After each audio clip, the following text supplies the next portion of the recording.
Inec ó ṣe àyípadà orúkọ ìgbìmọ̀ aláṣẹ PDP sí ti Igun Wike ní ọjọ́ àìkú Sunday ọjọ́ kọkàndínlọ́gbọ̀n oṣù kẹta ọdún 2026 onígun mínísítà fún ìlú Àbújá Igun Wike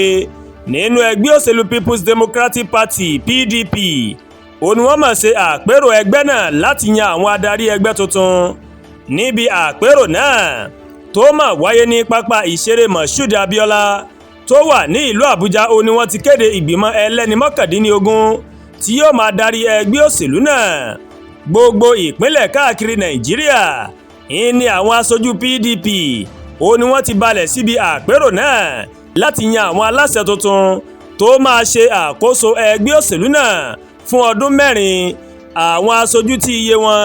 tó máa tó 2,500 tó máa kópa níbi àpérò náà ìmọ̀ ló máa fẹnu kò láti gbé àwọn aláṣẹ tuntun náà láti gbé wọn wọlé láì ṣe ètò ìdìbò kankan gẹ́gẹ́ bí ẹgbẹ́ náà ti ṣáájú kéde wípé ìlànà fífi ẹnu kò lórí àwọn olùdíje ńlá wọn máa ṣe dípò ṣíṣe ètò ìdìbò àpérò náà ó ṣe àfihàn ìyapa tó máa ń wáyé nínú ẹgbẹ́ òṣèlú PDP látàrí bí kò ṣe sí aṣojú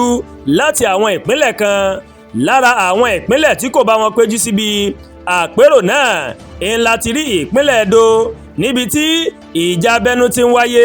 láàrin àwọn adarí ẹgbẹ́ náà ní ìpínlẹ̀ ọ̀hún ẹ ó rántí pé ní oṣù kọkànlá ọdún 2025 onígun tí gómìnà ìpínlẹ̀ Ọ̀yọ́ Ṣèyí Mákindé tó máa ṣe ìpàdé àpérò ní ìlú Ìbàdàn níbi tí wọ́n ti yan Kàbírù Tànímù Tùràkì gẹ́gẹ́ bí alága ẹgbẹ́ òṣèlú PDP àmọ́ ṣáájú àpérò náà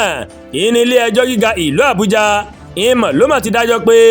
wọn kò gbọ́dọ̀ ṣe ìpàdé ọ̀hún àti pé àjọ tó rí sí ètò ìdìbò ní Nàìjíríà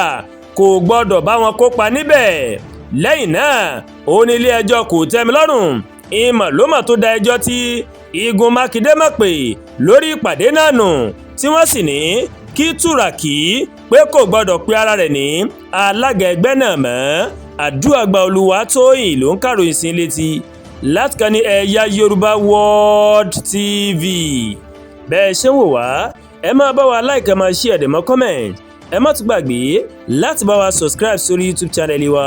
kẹ́ wá bá wa tẹ notification bell láti lè máa àwọn ètò wa lọ́kọ̀ọ́jọ̀kan tó bá ti gorí ìkànnì yìí ẹ ṣé ó pọ̀ tẹ́ ń wò wá o a kú iṣẹ́ látàárọ̀ Ọlọ́run Ọba Elédùmarè yóò fi èrè ṣiṣẹ́ mi àti yín o àmín.